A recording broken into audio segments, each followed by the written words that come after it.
We always talk about certain stories or moments that could have been done better. Some of these will be in hindsight. We're not gonna mention some obvious ones such as the Invasion or Booker T, WrestleMania 19. I'm good off explaining these for the 100th time and acting like we're breaking new ground or giving some new insight that no one had considered. We're not doing that here. We've heard these topics a million times. Oh, it's a missed chance for JBL to face Blue Meanie at SummerSlam. That's outrageous, but you get the point. Some things are in here, but for the most part, it's a unique type of video because I'm sure many of you haven't even thought of these. So right now, let's get into it. A cold plague struck the Texas Rattlesnake in 1999. Amidst his feud with Triple H, Austin ran into plenty of unlucky situations that tested his patience like no other. While Vince had always thrown something at Austin, he had overcome it. Time after time, Stone Cold would whoop his ass and send him running while holding the WWF Championship and a case of beer on the other hand. And this wasn't the same story for his feud with Triple H. The game would always find a way to overcome Stone Cold and keep his title. But it seemed like he was starting to push his luck as time went on, because at this point, Austin seemed almost indestructible. Then at Survivor Series, an unknown assailant ran over Stone Cold and left him sidelined for nearly a year. The storylines that often bring a huge question of who did it are an opportunity to create an interesting story that brings in more attention. Of course, the Attitude Era was nearly capped, but it still could have been a highlight of that time period. The only clue that the fans had was that it was The Rock's rental car and that his sunglasses were in the glove compartment. A story this big already had its problems because it was presented in a way where it wasn't Triple H and that it needed to be someone huge. That was a mistake because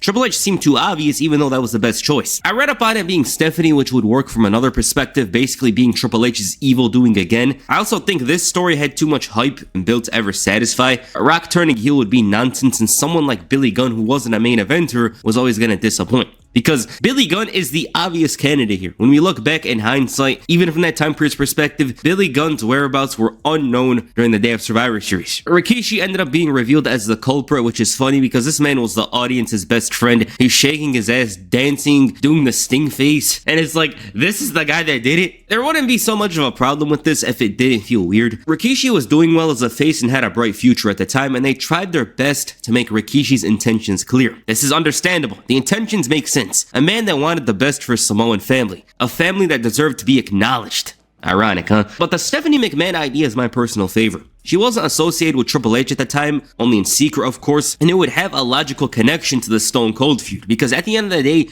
regardless of the who ran over Stone Cold thing, it relates to Triple H, because that was the day of Survivor Series, he had to defend the title, all the things, that's a storyline. Triple H was a man that tried to take out Austin, faked a rattlesnake bite to trick him, and said that the title meant more to him than it would ever mean to Stone Cold. So it makes sense he's the guy, right? This would have fixed the issues with the running over story and also paint the McMahon-Helmsley regime in a much darker light. It's one thing for Triple H to get Rikishi to do that job, but it's another for him to get his wife to do it and for her to accept effortlessly. Regardless, this was a tough situation for them to dig out of unless Shawn Michaels returned or it was Goldberg coming from WCW, because when you remove these two ideas, anything else falls. The Undertaker, Shane McMahon, Kurt Angle, all of these wouldn't have been good, especially The Undertaker. They're better off doing their own thing instead of being the guy that ran over Stone Cold. ECW's closing brought weight to talent coming into the WWF. With an already stacked roster with the influx of WCW talent, it was always going to be tough for the outsiders to make names for themselves. For Rob Van Dam, it was just another day. RVD was by far the hottest talent out of ECW, and a man that Paul Heyman was preparing to push as the #1 guy. Van Dam was a very unique wrestler, someone that was ironically one of a kind.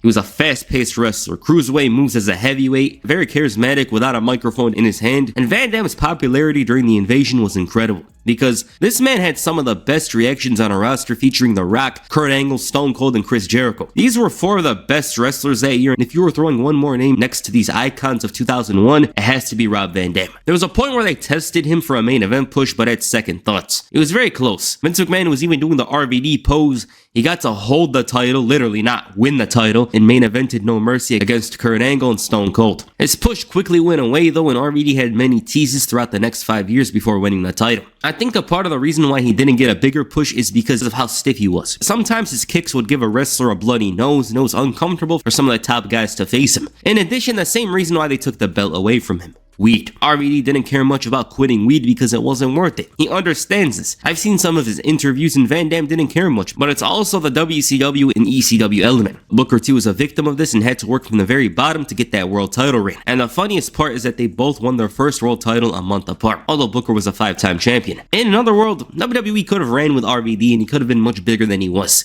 He was very talented, fans connected with him, and this is despite the fact that he wasn't exactly the best on the mic, because RVD felt natural. He was someone you'd see outside of the ring. He was very casual and charismatic, which was much different to the other characters that were larger than life, exaggerated I'd say, but in a good way. RVD was normal, in the best way possible though. You know, it wasn't boring. Now 2002 is a tough year to try and nitpick. I'm not saying that it was some year that has no issues, because it has many, but it's hard to call a lot of things they did a missed opportunity. Yeah, there's some. The NWO debut was a notable one, but we had enough of that. They didn't feel like a big threat. Then WrestleMania 18 happens, and yeah, it was never gonna work. So I chose something much more simple. With Brock Lesnar officially signing to SmackDown as an exclusive champion, let's left Raw without a world champion. Eric Bischoff quickly scrambled to figure out the situation. He came up with a genius idea to bring back the WCW World Heavyweight Championship, but instead of having the roster fight it out for the title, he handed it to Triple H, who was the #1 contender for the WWE Championship. This is a very simple situation. I call it a missed chance because it could have been a tournament. It could have been a tournament for the title. It would have given the title a memorable introduction as opposed to being just handed to the game. It was always going to go to the game anyways, but we could have gotten a match between the game and the Nature Boy in the tournament, leading of course to Flair joining him in the final. I get the whole heel thing with Bischoff glazing Triple H like he was his son. Actually, he glazed him more than his son, Garrick Bischoff. But importance of the first champion is something that was missed. Triple H goes through Flair, Bubba, RVD to win the title as the first champion. It is what it is though. Even if that happened, Triple H would still touch a dead body, so maybe the missed chance is them avoiding that damn story. Just imagining Vince salivating while explaining how Triple H would touch the body and wear Kane's mask while doing it disgusts me. Professional wrestling was in a very bad position after WrestleMania 17. This was a very uncertain time with WCW and ECW down. The Japanese promotions weren't as strong as once, and while the WWE was the place to be, it wasn't gonna let everyone in. They could do whatever they wanted with no competition, and that included lowering some of the wrestlers' pay. There was many chances for them to make a story out of the WCW talent, but they wasted all of them. And there was only one thing they had left: Goldberg, one of the biggest names from the Monday Night Wars. Goldberg was a proven draw and a mega success that WCW themselves didn't scratch the surface with. And once he came in,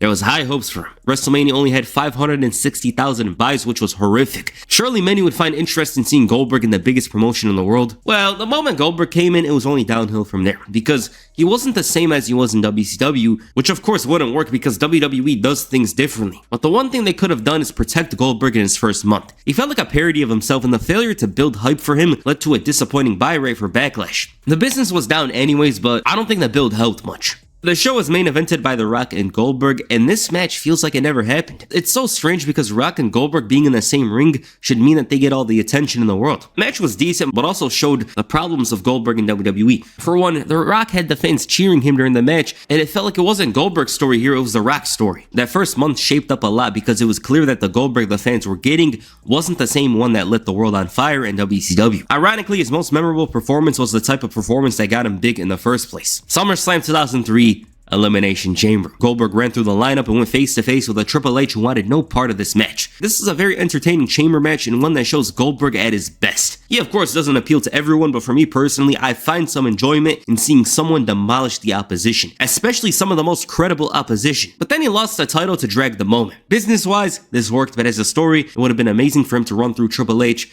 and win the belt inside the chamber. I get why they did it, but Goldberg from there on wasn't going to show this level of dominance and have the crowd go crazy like that. At the end of the day, the fans are always going to react to Bill Goldberg, but it could have been maximized. Like that SummerSlam performance was just a glimpse of what Goldberg could have been. On the other side, and this is a problem with Goldberg's character and his whole problem as a wrestler, I think a part of the reason why his run never worked was because WWE wasn't willing to book him the same way WCW did. This WCW foreigner is coming in here for a $1 million contract, which was a bit insane at the time because the schedule is limited, and on top of that, he was going to go over us. Everything about Goldberg's run is ridiculous when you think about it, because this guy was getting paid like crazy at the time, and in addition, he was gonna win all the time. This guy couldn't wrestle his way out of the ring apron as well. At the end of the day, this run wasn't well thought out, and by August, Goldberg himself knew this wasn't gonna be a long run. I also think that if Goldberg's run was gonna be great, one way or another, he needed the Stone Cold feud. But that was going to be tough to make. Regardless, he should have been a one-man wrecking crew. They did that with him at times, but it should have been consistent. Raw in 2004 felt like the land of opportunity.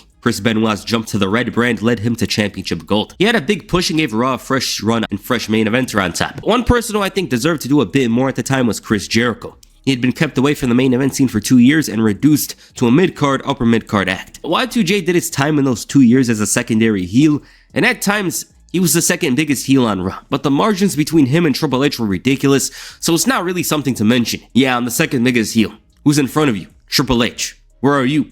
Intercontinental title scene. There was a great opening for Chris Jericho as a face at the time. He was involved in a story where Christian turned out to be a bastard and wanted to keep him away from Trish Stratus. This of course led to Y2J getting turned on and becoming his 2001 self again. It was funny, charismatic, and I think we sometimes forget about the good guy version of Y2J. He had a lot of momentum in the follow-up of that feud. Great steel cage match with Christian, which saw Jericho end things once and for all on top. I think it was a chance for something different. They tried Benoit at the time, and with Jericho, especially this version of him, you were guaranteed a good match and 100% when it comes to the storylines. It's so odd looking back because it was some of the best work in both Christian and Jericho's careers, even Trish's career, that nothing came out of it for those two. I get Christian suffered an injury and blue dot like they weren't gonna push him, but Chris Jericho, he never had that chance again until he was on his way out a year later. TNA posed as a great alternative in the early 2000s. WWE had a very strong stranglehold on the industry and it was tough, but TNA held through the early years and became their own promotion. There was many promising talent throughout the years for TNA, but of course, there was some guys that didn't become what they should have. Monty Brown is a name that comes to mind. He was a star of the future, and what made him so good was his size, speed, intensity, and charisma. Brown was one of the guys to look out for.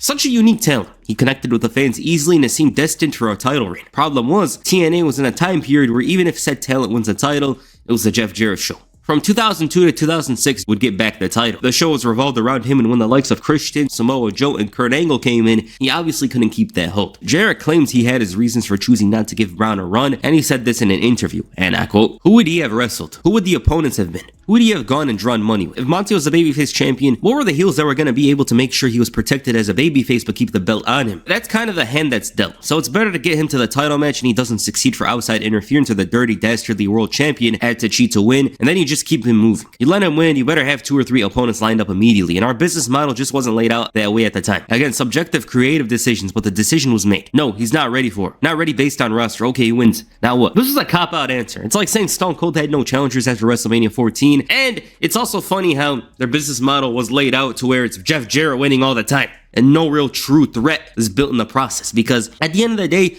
regardless of what they say, Jeff Jarrett was the face of TNA. From 2002 to 2006, he was the face of TNA. And to make matters worse, he failed to beat Jarrett at Final Resolution and ended up turning heel to join his faction a month later. This ruined everything for Monty Brown. It only got worse when the attention was placed on Joe and Christian later that year because they're new signings. Brown could have been used as a star for TNA, but they didn't care much. Even when Christian came in, he lost the belt to Jarrett. So that tells you all you need to know. Kurt Angle's departure turned everything inside and out. He was supposed to be a guy in WWE for life, but Angle's issues coupled with his interest in going elsewhere meant that it wasn't to be. Nobody expected Angle to leave WWE for TNA, but it was a great offer. To wrestle less and get paid well. This is the best wrestler around, a world-class talent who despite his issues would bring his very best. And his debut was incredible. It was one for the ages and signaled that TNA was serious about their business. His first moment in the Impact Zone was face-to-face with Samoa Joe. While Joe wasn't a homegrown TNA star or someone around from the beginning, I commonly associate him with the brand. AJ Styles, Ron Killings, Jeff Jarrett, these guys were around since the beginning. I just add Joe in there. This is important for me to mention. So Angle and Joe were set to face off at TNA Genesis. This was Angle's first pay-per-view match and it was amazing. These two were the best of the best around at the time. The match was great and Angle at this point would rather die than disappoint, but for Joe, this match had some long-term effects. For one, he was undefeated heading into it. Since his debut in June of 2005, Joe hadn't lost a single match and won the X Division Championship in the process 2 times. Angle, though, beat him for the first time here. This wasn't a terrible mistake because it's Kurt Angle, but it's a bit of a problem because TNA bended over backwards for anyone that gave them attention. Also, Samoa Joe's career trajectory changed. This man could have been much more than he was, but when TNA ripped the band-aid off, they never made it a priority to protect Samoa Joe. Joe was never as good as he was in 2005 and 2006. This is something a lot of wrestlers experienced at the time because of the WWE guys.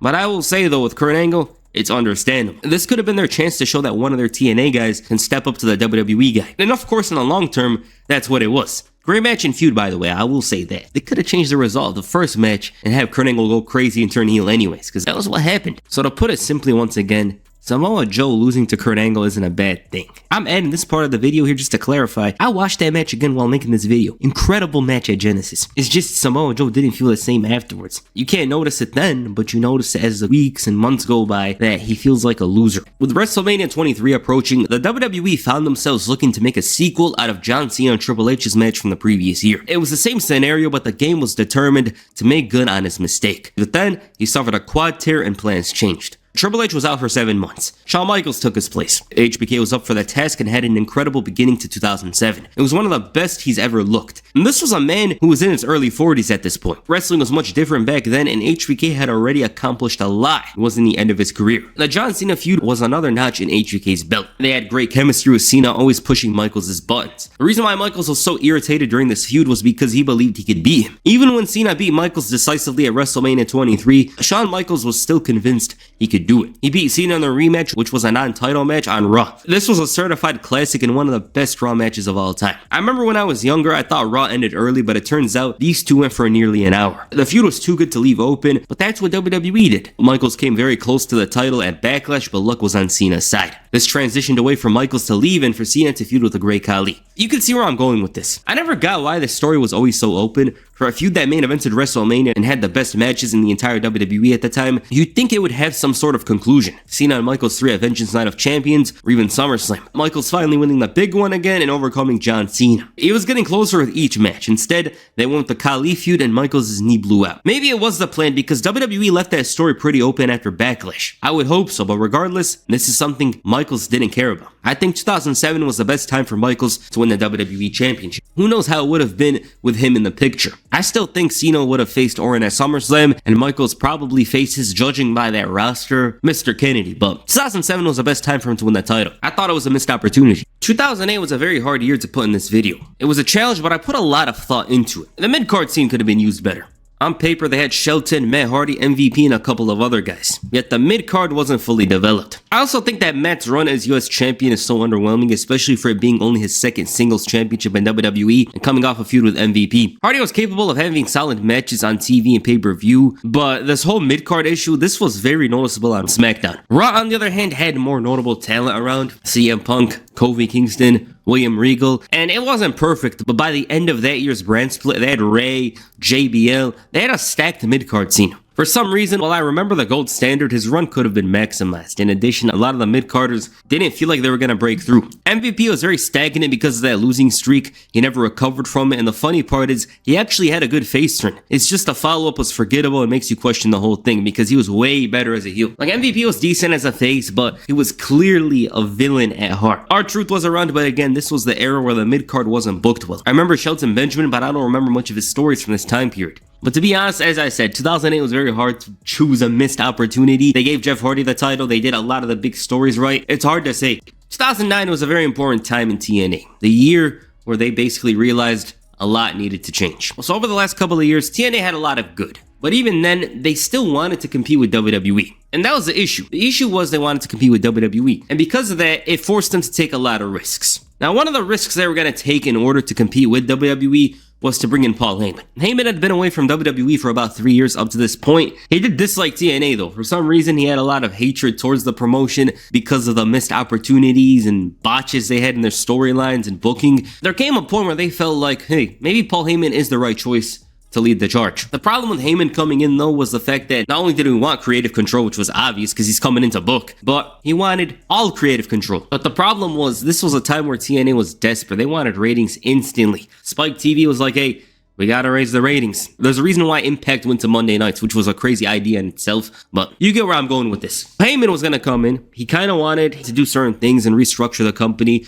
getting rid of all the older guys. And this is before Hogan and his guys came in, by the way. Just want to mention that. He wanted to restructure the company, make it much more younger, bring in Bryan Danielson perhaps, although that was a bit later on. And the only major star he'd leave that's a bit older is Kurt Angle. Talks fell through though because Heyman realized it wasn't gonna work.